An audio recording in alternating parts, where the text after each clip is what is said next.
Welcome back to the channel, everybody. Let's jump right into today's videos. Hundreds of people in the valley say they are hearing voices in their heads. And those voices are being transmitted by microwave or other methods. Well, several viewers asked us to investigate what they call electronic harassment. KMIR 6's Angela Monroe joins us now with what she's discovered. Angela. Electronic harassment, synthetic telepathy, voice-to-skull technology. Chances are you haven't heard of these terms, but after searching the internet, I found dozens of websites dedicated to the phenomenon and several Valley residents who say they're victims. How much more can you invade me than to go into my brain? It sounds like somebody else is reading the book, only it's thoughts. We're not having a group hallucination. This is actually something that's happening. These men all live in the area, didn't know each other before the voices started, and say someone is playing mind games with them. Mostly it's a lot of derogatory comments about whatever you're thinking about. Only time I ever had a whole sentence, he said, "This is not about you," which just frosted me. If it's not about me, what the hell am I going through all this for? Kevin Bond says he used to have a normal life. I was living in the San Diego area, I was clerking for a federal judge, and I noticed that I was being followed by a whole bunch of people. According to the websites, what Bond is describing is called gang stalking. He moved to Palm Springs to escape. I started hearing, as you'll hear, hearing voices and what they'll call voice to skull or microwave hearing. Bob Stansfield says his experience was similar and started a decade ago. They were active in following me around here, and I started hearing the voices a little bit after the vehicular stalking. Randall Ringer says the voices started when he was undergoing chemotherapy. The first thing that was said was, "Randall Ringer." And I sat up straight and I went to into the bathroom, and I looked in the mirror, looked myself in the eyes, and I said, "Did that really happen?" Bond says he's found more than 300 victims locally and is tracking others across the state through billboards. I know we had a clip about this in our last video, but I'm kind of surprised to see any mention of it in the mainstream media. It's not exactly the kind of topic you're used to seeing any talking heads bring up. But what do you guys think? Why would they be bringing this up in the mainstream media? Do you think they could be trying to prep us for some kind of disclosure of this technology that they've had? Let me know down in the comments below. Hey you guys, it's Ansley Brown on the fight to save my mom's house from eminent domain. Here I am today with another mother and a homeowner who this is affecting. What is it taking from her? Look behind me. It's taking this entire backyard, the pool and everything. Tell us about it. Hi, my name is Cynthia, and I am just one of many homeowners who are impacted by Georgia Power's high voltage power lines that are going in to support data centers that are being built all over. We were informed that they were going to come in and take more than half of our property. They are going to demo all of these trees, playhouse, fence, fire pit, the pool, the spa, all of this, including our two neighbors' houses. They're completely demoing theirs. This easement is only going to be 12 feet from our house, 12 feet from our bedroom where we sleep. Now, they did say that they would take the entire house, that they would purchase the entire house. However, that purchase is based off of their own appraised value of the house, which is significantly less than our appraised value for the house, our own private appraisal. So it's not also sufficient enough to replace what we have. We have been told many times by them that they don't have to buy the house. They can only buy the easement, which would just decimate everything, every single thing, the pool, all of this, everything that we have spent 17 years building. It would be a financial devastation because we would never be able to rebuild this, especially at our age. And this is the only home our daughters have ever known. Georgia Power is owned by the Southern Company. The Southern Company is a $105 billion market capital company. They are bigger and just as big as the four combined capital markets of the four major airlines in the United States. Delta, United, American, and Southwest. Combine their market capitalization, and that equals the Southern Company, who owns Georgia Power. These data centers that are being built, they're being built for 5 primary companies that equate to $13 trillion in market capitalization. To put that in perspective, you take all the GDPs in the world, and there's only two that beat that, and that's the United States and China. Georgia Power is expecting all of the tax citizens and the landowners here to subsidize their project, to subsidize these data centers. And enough is enough.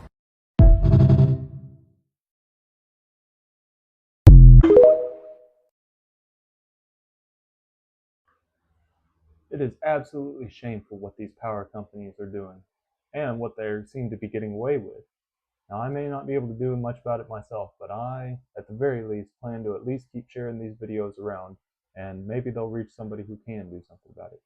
There's a base in Alaska that conspiracy theorists believe controls the weather. This is HAARP, the High Frequency Active Auroral Research Program, a 180 antenna array that's located in Gakona, Alaska. Officially, it studies the ionosphere, the electrically charged layer of Earth's upper atmosphere that affects radio signals, satellite communications, military communications, GPS, that kind of stuff. And since it started running in 1990, people have been really suspicious about what's going on up there. HAARP was originally tied to US military research. Its main instrument can blast up to 10 megawatts of high-frequency radio beams up into the upper atmosphere. In other words, it can heat up and disturb part of our sky. Officials say that this is just harmless science, but theorists suggest that HAARP has been used for years for things like weather modification, or triggering earthquakes, communications disruption, or even mind control experiments. Some theorists even connect HAARP to Nikola Tesla's lost Teleforce or death beam technology, the kind of weapon that Tesla claimed could bring an aircraft down from 250 miles away.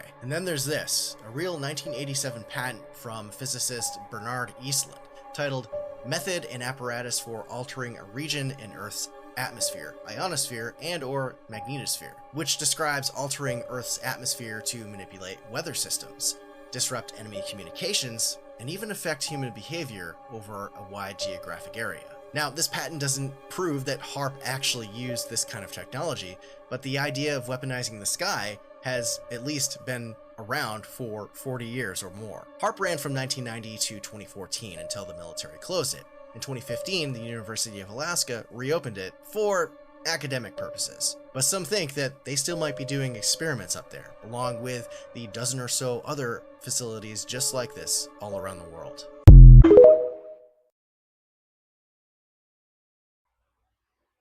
I don't find it hard to believe that they're tampering with the weather at all, especially with, in recent years, the crazy weather patterns we've had, as well as just totally unseasonable temperatures. But what do you guys think? Do you think they actually have the technology for this, or do you think it's actually legitimate? They're normalizing a condition that makes us see demons. Allegedly, a rare neurological disorder that morphs regular human faces into a demon face. And I think you can guess what some people are already insisting this condition really is. It's called PMO, prosopomorphopsia, or commonly known as just demon face syndrome, which distorts the vision of whoever has it if they stare at a human face for too long, slowly transforming it into one with demonic-looking features. Ears, mouth, and eyes getting stretched back with deep grooves forming around the face. University researchers working with someone diagnosed with PMO created this digital representation of the syndrome, and well, this is what he sees. The scientists admit they don't actually know what the cause of the condition is, and the worst part is you're not born with it, nor do you gradually ease into it. You can develop it overnight with absolutely no warnings or preconditions whatsoever, just like people like Victor Shara, who just woke up one day and saw demon faces everywhere. What's even more concerning is that there doesn't appear to be a cure to this. It can go away naturally after a few weeks, but in the case of Victor Shara, it's been going on for years since 2020. But he did find a way to reduce the severity of the symptoms that the military has actually known about since the 60s. Because actual demons is exactly what the US military saw in the Vietnam War between 1967 and 1971. So when night vision goggles were first issued, they were actually with a red filter as opposed to the typical green we have now. And multiple military units reported seeing flying demons while wearing them all on record. It got so bad that helicopter gunners would even empty full clips into these supposed flying demons only to realize nothing was actually there. And ground troops wearing these red light night vision goggles saw the same thing, strange entities in the jungles and trees of Nam. So the military banned the red night vision goggles, replaced them with green, and the report stopped. Which also happens to be exactly how Victor is avoiding his demon face syndrome, reporting that wearing green tinted glasses has significantly improved his condition. So is the color green some sort of anti-demon repellent? Maybe this screen was a good idea after all. Now, the strangest part is there have been only 81 cases of this disease reported in history, which is insanely low, virtually no one, and we typically don't report on conditions this rare on a mass scale. Yet it was reported on in national news across the country in 2024, and all major media outlets wrote and spoke about it in lockstep with each other as per usual, which is having a handful of free thinkers insist this is their way of hiding demons, aliens, shapeshifters, or whatever sort of supernatural entities that live among us in plain sight, hypothetically giving us the perfect excuse to downplay the existence of real demons walking among us by blaming it on a scientifically backed neurological disorder with a really long name. What would you do if you woke up one day and everyone around you looked like that? Well, I guess now we know getting a pair of green tinted glasses is the only right answer.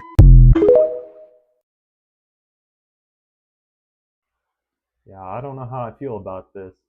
If anything, it almost seems like they're trying to condition us for something else. So I keep seeing this comment that I'll just pull the fuse, I'll hack the computer, I'll disconnect the kill switch. No, you won't. And I'm going to explain to you exactly how they designed the system to make it so you can't do that. So modern cars today don't just have computers, they have what's called a TCU, a telematics control unit. It has its own dedicated cellular connection that is always on, and every single sensor in your vehicle is hard-coded to your VIN. So if you tamper with the sensor, pull a fuse, or try to bypass the ECU, the car instantly generates a diagnostic trouble code, a DTC, and because the TCU is always connected, it immediately flags the tamper event to the manufacturer's cloud. Don't believe me? General Motors just banned by the FTC for 5 years because the OnStar system was secretly tracking driver behavior and braking acceleration to include location, and then taking that information and selling it to insurance agencies. How often? Every 3 seconds. A modern connected car generates up to 25 gigabytes of data every single hour. Ford just filed a patent for its camera that uses machine learning to read your lips, scan your irises, and monitor your heart rate to decide if you're fit to drive. If you just disconnect that DCU, you lose your navigation, your digital dash, your radio, and your insurance company. Who is buying the data? Instantly knows your car went dark. That's a fucking red flag. They destroyed the used car market with Clash for Clunkers. They degraded older engines with ethanol. They are forcing you into data harvesting machines. You cannot hack your way out of this shit. This is the grid, and you're stuck in the fucking cage.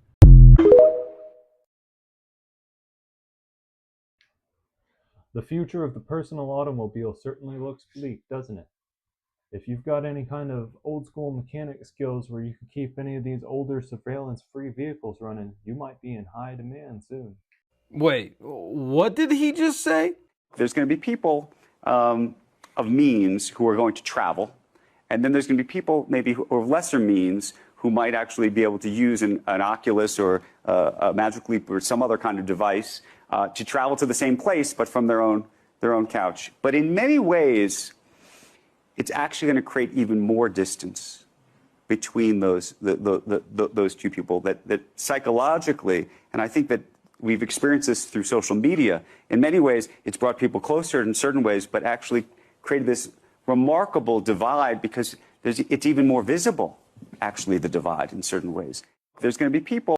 I really hope you guys are paying attention because this is what rich people are literally planning the future for the rest of us. While we're all going to be stuck in apartments that we'll never be able to purchase, never be able to afford, wearing Oculus for our vacation time because we can't afford a real one because we got to go to work tomorrow because we have to work 7 days a week, 3 jobs just to pay that rent and that car payment and the gasoline to put in the car that you can't even afford in the first place, while the rich people are jet-setting all over the world, enjoying themselves and having a good time, living like kings, while the rest of us, slaves, live like slaves. Stay safe. stay free.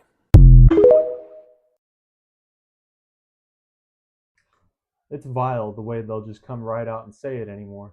It looks like it really is going to come down to the haves versus the have-nots. But luckily for us, there's a lot more of us have-nots than havers. And just like the name might imply, we ain't got nothing to lose about it either. I'm a conspiracy theorist, but you don't have to be one to find this weird. Back in the 1800s and early 1900s, there were hundreds of thousands of orphans being shipped across the United States. And it wasn't just the United States, other countries had massive orphan situations too. Around that same time, you have entire cities burning down, Chicago, Boston, San Francisco. You have thousands of adults being placed into insane asylums. And then you have these massive world fairs with buildings they say were just temporary and then torn down. Now I'm not saying anything crazy, but hypothetically, if someone wanted to reset the world and rewrite history by making sure the past is forgotten, what would that look like? Would it look like burned cities, the adult population being thrown into asylums, and tearing down remnants of the past, and then being left with orphans to repopulate the world and shape the narrative? Maybe it's all just coincidence, or maybe our history is a little more complicated and more weird than we were taught. But I don't know. I'm just a conspiracy theorist. Let me know what you think.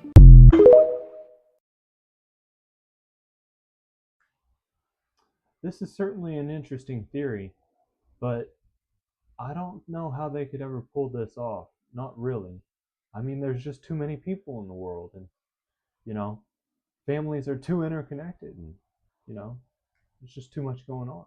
Do you think so many people could have really gone along with something like this?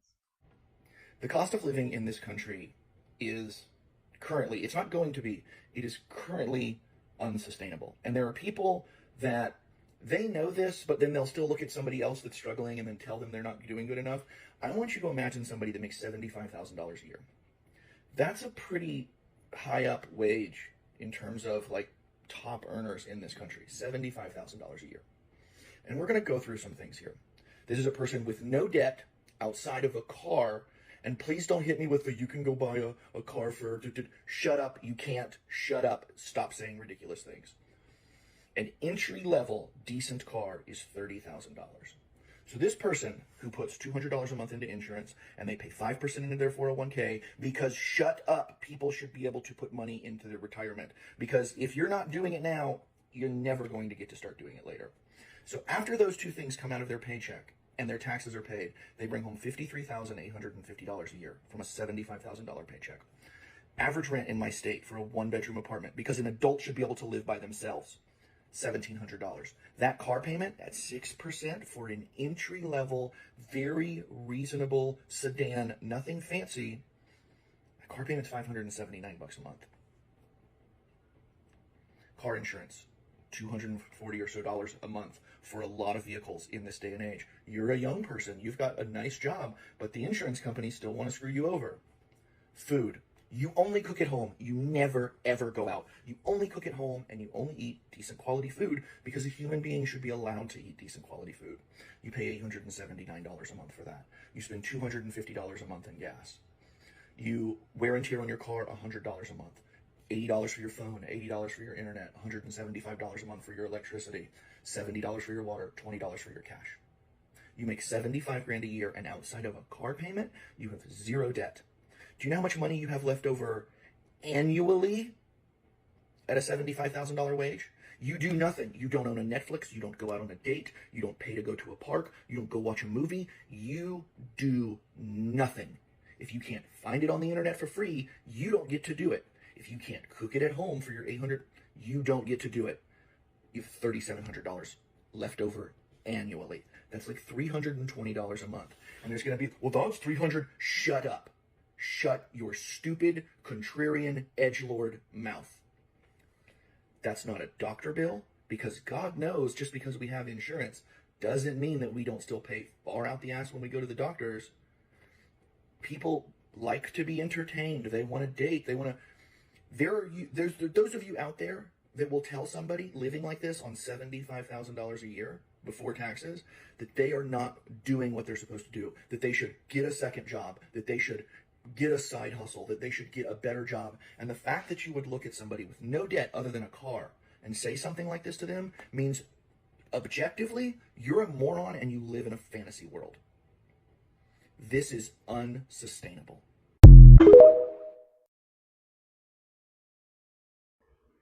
This is an interesting theory, but I think if it turns out to be true at all, it's going to be backfiring massively.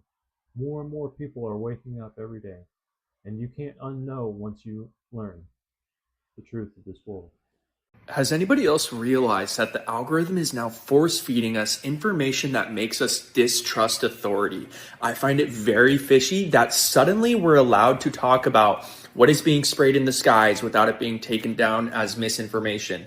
Talk about the potential of all of our politicians being bought out by a foreign country without it being taken down or flagged as hate speech. No, not weird or fishy at all, coordinated and expected. You see, what the powers that be are doing is allowing conspiracy content to spread because, especially since COVID, too many people are waking up and it's too obvious to straight up censor at this point. So they're allowing the conspiracy content to spread on these apps while having the algorithm push a bunch of conspiraslop clickbait with it. It's a poison the well tactic. Inject a bunch of disinfo trash in with the truth to lead people astray, make them impotent and confused, and thus nothing meaningful gets done in society. So many people think they're waking up, but really they're just falling for more psyops than ever. Easy to see. Hope that helps.